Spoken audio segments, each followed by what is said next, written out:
Assalamualaikum warahmatullahi wabarakatuh. Waalaikumsalam warahmatullahi wabarakatuh. Bagaimana kabarnya hari ini? Alhamdulillah bikhair walafiat. Ya, sebelum pembelajaran pada hari ini, kita mulai dengan berdoa. Ayo Mbak Desi, disiapkan berdoa. Siapkan berdoa. Berdoa mulai. Bismillahirrahmanirrahim.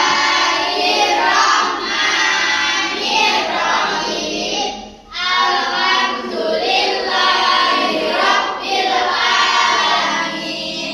Arrahmanirrahim. Maliki yaumiddin.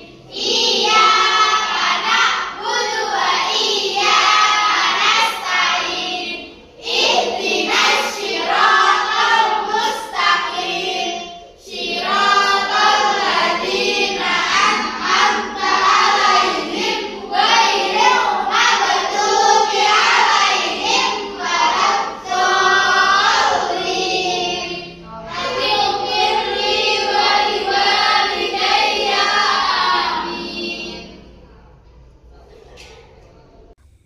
Pada pertemuan kali ini kita akan belajar tentang pengertian dan dalil tentang infak. Yang pertama, pengertian dari infak. Di dalam bahasa Arab, infak berasal dari kata anfaqo yang artinya mengeluarkan untuk kepentingan sesuatu. Sedangkan secara terminologi, infak berarti mengeluarkan sebagian harta untuk kepentingan yang diperintahkan oleh Islam. Jadi, infak dengan zakat itu berbeda. Penjelasannya nanti akan kita bahas bersama atau kita diskusikan bersama dengan kelompok masing-masing. Dan kelompoknya sudah kita bagi kemarin. Sekarang dalil atau dasar tentang infak tercantum di dalam Al-Quran surat Ali Imran ayat 92 yang berbunyi A'udzubillahi minasyaitonirrajim. Bismillahirrahmanirrahim. Lan tanalul birra hatta tunfiqu mimma tuhibbun wa ma tunfiqu min syai'in fa innallaha bihi alim. Yang artinya, kamu sekali-kali tidak akan memperoleh kebajikan yang sempurna sebelum kamu menginfakkan sebagian harta yang kamu cintai. Apapun yang kamu infakkan, sesungguhnya Allah Maha mengetahui tentangnya. Infak sudah dijelaskan, sekarang kelompok masing-masing yang sudah dibagi. Dari kelompok ini kelompok 1, ini kelompok 2. Kelompok 1 nanti akan menjelaskan tentang pengertian infak, dalil infak, dan jenis-jenis infak. Nanti juga kelompok 2 ada sendiri tugasnya. Ini sekarang didiskusikan apa saja yang akan disampaikan. Nanti ada satu anak yang mewakili untuk presentasi. Nanti setelah dipresentasikan dari kelompok 1 nanti diperkenankan untuk kelompok 2 bertanya. Oke, siap? Siap. Ayo sekarang dimulai dari kelompok 1. Berdiri, Mbak. Salam. Assalamualaikum warahmatullahi wabarakatuh. Waalaikumsalam warahmatullahi wabarakatuh. Kami dari kelompok 1 akan menjelaskan tentang pengertian infak. Infak berasal dari kata anfaqa yang berarti mengeluarkan atau membelanjakan harta. Dalam Islam, infak berarti mengeluarkan sebagian harta atau menghasilkan untuk kebaikan tanpa batas waktu dan jumlah tertentu. Berbeda dengan zakat, infak tidak memiliki syarat nisab dan tidak wajib, kecuali dalam keadaan tertentu. 2. Dalil tentang infak. Dalil tentang infak ada di dalam surah Al-Baqarah ayat 261 yang berbunyi A'udzubillahi minasyaitonirrajim. Bismillahirrahmanirrahim. Mathalul ladzina yunfiquna amwalahum fi sabilillahi kamathali habbatin ambatat sab'a sanabila fi kulli sumbulatin mi'atu habbah. Wallahu yudha'ifu liman yasha'. Wallahu wasi'un alim. Yang berarti Perumpamaan orang-orang yang menginfakkan hartanya di jalan Allah adalah seperti orang-orang yang menabur sebutir biji benih yang menumbuhkan 7 tangkai. Pada setiap tangkai ada 100 biji. Allah melipat gandakan pahala bagi siapa yang Dia kehendaki. Allah Maha Luas lagi mengetahui. Hadis Rasulullah Shallallahu Alaihi Wasallam yang berbunyi, "Manakasoma lumia sodako." Artinya, harta tidak akan berkurang karena sedekah. Hadis riwayat Muslim. 3. Jenis-jenis infak. 1. Infak wajib. Contoh, nafkah untuk keluarga, kafarat, dan nazar. 2. Infak sunnah. Contoh, menyumbang pembangunan masjid, memberi makan anak yatim, dan bantuan bencana.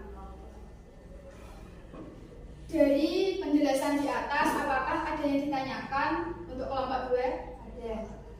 Ya, silakan. Jadi yang bertanya menghadap ke kelompok. Sebutkan ayat Al-Quran yang menjelaskan tentang infak selain ayat di atas.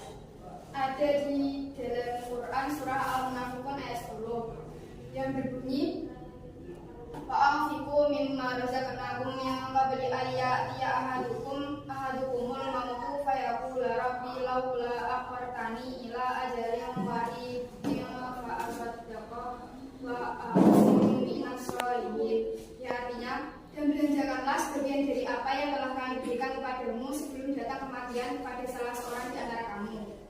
Lalu ia berkata, "Ya Tuhanku, mengapa engkau tidak menangguhkan kematianku sampai waktu yang dekat, yang menyebabkan aku dapat bersedekah dan aku termasuk orang-orang yang soleh." Oke, kita obrol untuk kelompok 1.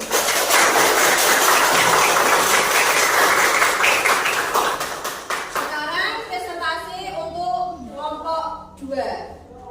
Silakan, ada yang mewakili. Assalamualaikum warahmatullahi wabarakatuh. Waalaikumsalam warahmatullahi wabarakatuh. Kami dari kelompok 2 ingin menjelaskan tentang contoh infak dalam kehidupan sehari-hari, yaitu memberi uang saku kepada adik, menyumbang pembangunan sekolah atau masjid, membantu tetangga yang sedang kesulitan, donasi bencana alam, memberikan makanan kepada fakir miskin. Manfaat dan keutamaan infak: membersihkan harta dan jiwa dari sifat kikir, meningkatkan solidaritas sosial dan kesejahteraan umat, mendapat pahala dan keberkahan dalam kehidupan, menjadi tabungan amal yang tidak akan habis. Cara berinfak yang baik: ikhlas karena Allah, tanpa mengharapkan balasan duniawi, memberikan dari harta yang halal dan terbaik, menyampaikan dengan cara yang tidak merendahkan penerima, memilih saluran infak yang terpercaya. Demikian presentasi dari kelompok 2. Apakah ada yang ditanyakan? Ada. Yang pertama, bagaimana sikap yang harus dimiliki seseorang saat berinfak agar mendapatkan pahala yang maksimal? Sikap dalam berinfak harus ikhlas, tidak mengungkit pemberian, dan tidak bersikap riya agar mendapatkan pahala yang maksimal. Yang kedua, mengapa infak dianggap sebagai amalan yang membawa keberkahan? Jelaskan dengan contoh. Infak membawa keberkahan karena harta yang dikeluarkan di jalan Allah akan diganti dengan pahala dan keberkahan hidup. Contohnya yaitu seseorang yang berinfak untuk masjid mendapatkan keberkahan dari doa jamaah. Yang ketiga, bagaimana infak dapat menjadi solusi dalam mengurangi kesenjangan sosial? Yaitu dengan infak, masyarakat yang kurang mampu bisa mendapatkan akses pendidikan, kesehatan, dan kebutuhan dasar sehingga kesenjangan sosial dapat dikurangi. Terima kasih. Ya, kita obrol untuk kelompok 2. Ya, dari presentasi kelompok 1 dan 2 tentang infak, maka bisa disimpulkan bahwa infak itu adalah mengeluarkan untuk kepentingan sesuatu. Jadi infak itu beda dengan zakat.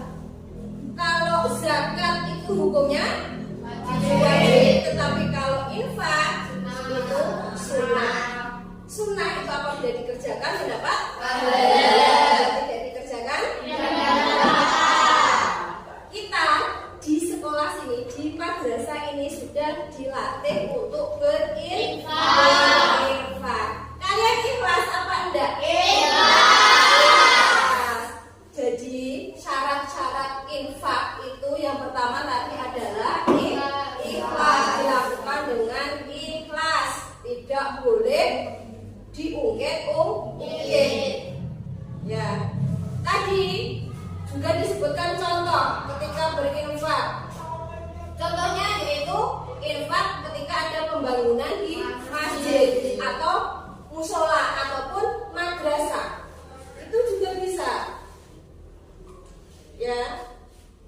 Jadi ketika kalian nanti sudah meninggal itu termasuk amal jariyah. Ya. Amal jariyah itu ketika sampean sudah tidak ada tetapi pahalanya masih terus mengalir. Juga disebutkan di dalam Al-Qur'an surat Al-Baqarah ayat 267 yang berbunyi Bismillahirrahmanirrahim. Ya ayyuhalladzina amanu anfiqu min thayyibati ma kasabtum wa mimma akhrajna lakum minal ardh wa la tayammamul khabitha minhu tunfiquna wa lastum bi'ahidi illa an tumitu fihi wa'lamu annallaha ghaniyyun hamid.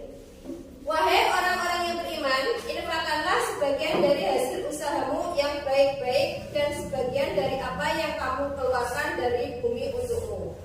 Janganlah kamu memilih yang buruk untuk kamu infakkan, padahal kamu tidak mau mengambilnya kecuali dengan memicingkan mata atau enggan terhadapnya. Ketahuilah bahwa Allah Maha Kaya lagi Maha Terpuji. Ya, jadi harta yang kita infakkan itu salah satunya adalah harta yang halal atau harta yang baik. Tidak boleh harta curian langsung diinfakkan, tidak diperbolehkan seperti itu ya. Kalau zakat itu memiliki batas minimal. Kalau infak itu tidak ada batasannya. Ketika kalian ingin berinfak, silakan. Tapi kalau zakat nanti kalau sebelum ada batasnya, sebelum batas kemampuan kalian itu boleh tidak melakukan zakat. Dari penjelasan dari kedua kelompok ini, apakah ada yang ditanyakan? Tidak. Alhamdulillah ya. Kalau kalian sudah paham, nanti tugas-tugasnya dikerjakan mandiri, 4 kelompok ya.